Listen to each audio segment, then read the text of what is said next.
จอนี่คือมันในทาผู้วัดធ្វើការងារឆោបបោកបាទឆោបបោកតាមរយៈការឆាតទៅលួមបាទជន់ជាគោលដៅរបស់គេតាមអ្វីយើងសោបចៃគឺនៅអឺរ៉ុបបាទដើម្បីលួមហើយឲ្យដាក់នៅវិនិយោគហើយវិនិយោគនេះគឺជាវិនិយោគคล้ายៗទេមិនមែនវិនិយោគពិតប្រាកដទេបាទ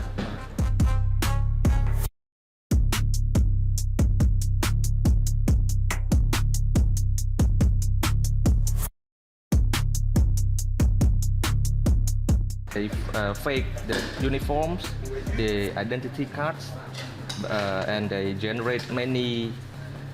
fake faces by using AI.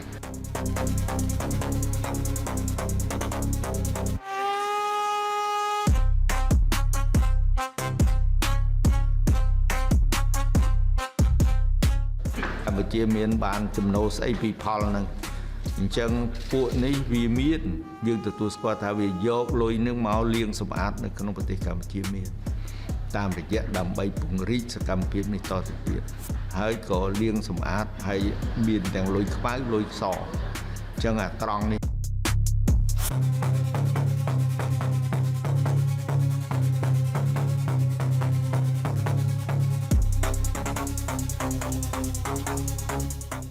ដែលយើងមិនឲ្យវារួចទៅនឹងសំណាញ់ច្បាប់របស់កម្ពុជាទេត្រូវតែធ្វើការស៊ើបអង្កេតយ៉ាងម៉ត់ចត់ស្វែងរកទ្រព្យដែលបានពីផលនៃបទល្មើស